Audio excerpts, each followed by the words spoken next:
સુરત મહાનગરપાલિકા અને રાજ્ય સરકાર દ્વારા સંચાલિત સિમીમેર અને સિવિલ કોવિડ હોસ્પિટલોમાં કોરોના પોઝિટિવ દર્દીઓનો ઇલાજ ચાલી રહ્યો છે, પણ હવે ખાનગી હોસ્પિટલોને પણ સારવારની છૂટ આપવામાં આવ્યા બાદ સિવિલ હોસ્પિટલમાં એડમિટ કોરોના દર્દીઓને ડોક્ટરો દ્વારા ખાનગી હોસ્પિટલોમાં લઈ જાઓ તેવા તેમના સંબંધીઓને ફોન કરવામાં આવતા હોવાનું વિપક્ષી નગરસેવકે પોતાની ફરિયાદોમાં જણાવ્યું છે। દર્શક મિત્રો, સુરત શહેરમાં પોઝિટિવ કોરોના દર્દીઓની સંખ્યા 3000 પાર પહોંચવા જઈ રહી છે। તેની સામે તંત્ર હાલ સુરતની સિવિલ હોસ્પિટલ સિમીમેર હોસ્પિટલમાં તેની ટ્રીટમેન્ટ કરી રહ્યું છે। સાથે ખાનગી હોસ્પિટલોને પણ બીજી તરફ છૂટ આપી દેવામાં આવી છે અને ખાનગી હોસ્પિટલો પણ પોતાના ચાર્જિસ સાથે હવે દર્દીઓને ટ્રીટ કરી રહી છે। પણ આ વચ્ચે એક સમાચાર એવા છે કે સુરતની સિવિલ હોસ્પિટલમાં વેન્ટિલેટર અને ઓક્સિજનની જે ઉણપ સર્જાઈ રહી છે તેવા એક આક્ષેપો વિપક્ષના નગરસેવક કરી રહ્યા છે। આ આક્ષેપો કેટલા સાચા છે કે ખોટા આપણે એમનાથી જાણવાનો પ્રયાસ કરીએ। અસલમભાઈ, શું આક્ષેપો છે? તમે કહી રહ્યા છો કે ઓક્સિજનની ઉણપ છે। જો તો આ બાબતમાં મારા કોઈ એવા આક્ષેપ નથી, સત્ય હકીકત છે। કારણ કે આ વીકની અંદર આવી બે ફરિયાદ મારી સમક્ષ આવી। આના પહેલાં પણ એક ફરિયાદ આવી હતી, મારા મિત્રની મધર ત્યાં ટ્રીટમેન્ટમાં હતા, ત્યારે પણ ડૉક્ટર મોતીવાલા કરીને એમનો ફોન આવ્યો હતો કે તમારી મમ્મીની તબિયત સિરિયસ છે, એને વેન્ટિલેટર ઓક્સિજનની જરૂર છે, તમે પ્રાઇવેટ હોસ્પિટલમાં લઈ જાઓ। ત્યારે પણ મેં એમની સાથે વાત કરી હતી કે આ તો ગરીબ માણસ છે, સ્લમ વિસ્તારનો માણસ છે, આની કોઈ શક્યતા નથી, તમે ત્યાં ટ્રીટમેન્ટ કરો। અને એ એમની માતાજીનું અવસાન થયું। આજ રોજ પણ એવું થયું કે મારા વિસ્તારના એક દર્દી જ્યારે સારવાર લેતા હતા ત્યારે એમના સગાનો ફોન આવ્યો કે અસલમભાઈ સિવિલમાંથી એમ કહે છે કે ભાઈ તમે પ્રાઇવેટ હોસ્પિટલમાં લઈ જાઓ, અહીંયા વેન્ટિલેટર કે ઓક્સિજન નથી। એટલે મને લાગ્યું એક તરફ સરકારી તંત્ર, ભારતીય જનતા પાર્ટીની સરકાર, વહીવટી તંત્ર ખૂબ દાવા કરે છે કે અમારી પાસે બધી સુવિધા છે, વેન્ટિલેટર કે ઓક્સિજન છે, અને આવી કેમ ફરિયાદ ઉપર છે? મેં કહ્યું ભાઈ તમને કોણે કીધું? તો એમને ડૉક્ટર ધવલ ચૌધરીનો મને નામ અને મોબાઈલ નંબર આપ્યો। મેં જાતે મારા મોબાઈલથી એમને ફોન કર્યો, મેં એમને કીધું તમે રેકોર્ડિંગ સાંભળી શકો છો કે ભાઈ શું પરિસ્થિતિ છે। અને ડૉક્ટર ધવલ ચૌધરી પણ કીધું કે ભાઈ અમારી પાસે આ નથી, ઓક્સિજન પણ નથી ને વેન્ટિલેટર પણ નથી।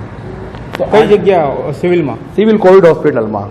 પછી આ વાત જ્યારે મારા ધ્યાન આવી, મેં એમના આરએમઓ કેતન નાયક સાથે વાત કરી, એમને કીધું તો એમને તો હાથ ઊંચા કર્યા કે ભાઈ મને ખબર નથી, આ મેડિસિન વિભાગનો પ્રશ્ન છે, હું તપાસ કરું। ડૉક્ટર પ્રીતિબેન કાપાડીને જ્યારે હું રૂબરૂ મળવા ગયો કે બેન આ શું વહીવટ છે? એક તરફ તમે અમને દાવા સાથે કહો છો કે ભાઈ અહીંયા અમારી પાસે બધી સુવિધા છે, અને આપના જ રેસિડેન્ટ ડૉક્ટર દર્દીના સગાને કહે છે કે ભાઈ આ સુવિધા નથી, તમે પ્રાઇવેટમાં જાઓ, તો ગરીબ માણસ કઈ રીતે 25 થી 40 હજાર ખર્ચ કરશે? ત્યારે પ્રીતિબેન કાપાડિયાએ ડૉક્ટર અમિત ગામિત કરીને કોઈ હતા, એમને બોલાવ્યા, એમને આખી વાત ધ્યાને લાવી અને કંઈ આવી વાત નથી, એમને ગેરસમજ થઈ છે। મેં કહ્યું આ રેકોર્ડિંગ છે ને હું જાતે વાત કરું, આ ત્રીજો બનાવ બીજો બનાવ મારી સાથે આ વીકમાં બન્યો છે। કાં તો એક સંકલન કરો કે ભાઈ છે તો છે, નથી છે તો નથી છે। આપને શું લાગે છે શું હોઈ શકે છે? કારણ કે તમારા જ વિસ્તારમાં 2-3 બનાવો સામે આવ્યા છે। કદાચ જો વેન્ટિલેટર અવેલેબલ છે, ઓક્સિજન છે, ને છતાંય રેસિડેન્ટ ડૉક્ટર આવી રીતે કહેતા હોય તો હું ચોક્કસપણે માનું છું કે આમાં ડૉક્ટરોની ખાનગી હોસ્પિટલો સાથે મિલીભગત હશે, કમિશન નીતિ હશે, ને એના પર પૂરતી તપાસ થવી જોઈએ, પૂરતું ધ્યાન રાખવું જોઈએ। અને જો વેન્ટિલેટર નથી તો એ પણ સ્પષ્ટપણે સરકારે જાહેર કરવું જોઈએ। એના માટે બીજી કઈ સુવિધા સિમીમેરમાં ચાલુ કરવી હોય તો એની સુવિધા કરવી જોઈએ। જ્યારે આ વાતનું મ્યુનિસિપલ કમિશનરશ્રીને ધ્યાને લાવ્યું તો એમને હાથ ઊંચા કર્યા કે આ મારા કાર્યક્ષેત્રમાં નથી સિવિલ હોસ્પિટલ, તમે આમાં કંઈ કરી શકો એમ નથી। એટલે ટૂંકમાં જે વહીવટી તંત્ર છે એનું એકબીજા સાથે કોઈ કોર્ડિનેશન નથી। અને ગરીબ દર્દી, જો આ તો ઠીક છે, એ દર્દી મને ફોન કર્યો, આવી રીતે રોજના જો 5 દર્દીને પણ લોકો પ્રાઇવેટ હોસ્પિટલમાં મોકલતા હશે એમનું કઈ રીતે કમિશન? અસલમાં પીએમ કેર્સ ફંડમાં પણ વેન્ટિલેટર આવ્યા છે, ખાસ કરીને ધારાસભ્ય સંઘવીએ પણ એના ફોટા અને વિડીયો રજૂ કર્યા છે, પછી આ સામે આ પ્રકારના પ્રશ્નો આવી રહ્યા છે। જો સિવિલ હોસ્પિટલનું તંત્ર આમ પણ કોઈ ધારાસભ્ય કે સંસદ સભ્યને પણ ગાંઠતું નથી, ને એવા ભૂતકાળમાં અનેક દાખલા થયા છે। હું તો ભારતીય જનતા પાર્ટીના દરેક ચૂંટાયેલા પ્રતિનિધિને કહું છું કે તમે જનતાના પ્રતિનિધિ પહેલાં છો, જનતાની સેવા કરવી તમારો ફરજમાં આવે છે, એના તરફ પૂરતું ધ્યાન આપો। રાજકારણ કરવા માટે આપણે ચૂંટણીના સમયે કરી લઈશું, પરંતુ અત્યારે રાજકારણ કરવાનો સમય નથી। અત્યારે લોકોને સારામાં સારી સુવિધા અને સેવા આપણે કઈ રીતે સરળતાથી અને સસ્તી રીતે આપી શકીએ એના તરફ ધ્યાન આપવું જોઈએ।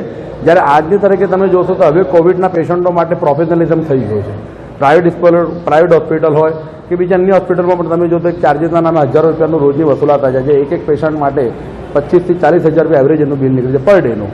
એટલે આ ટૂંકમાં બતાવે છે કે આ તંત્ર જે પ્રમાણે કામ કરવું છે એકબીજા સાથે સંકલન નથી, અને એના સંકલનના અભાવે ગરીબ દર્દીઓને પીસાવવાનું આવે છે। આ હતા અસલમ સાયકલવાળા વિપક્ષી નગરસેવક છે, તેમના આક્ષેપો છે કે અથવા તેમની જે રૂબરૂ હકીકત તેમણે જણાવી, 2 થી 3 એમના એવા દર્દીઓ મળ્યા છે કે જેઓ ને આ સંબંધીઓને કહેવામાં આવ્યા કે વેન્ટિલેટર નથી, ઓક્સિજન નથી, તમે ખાનગી હોસ્પિટલમાં લઈ જાઓ.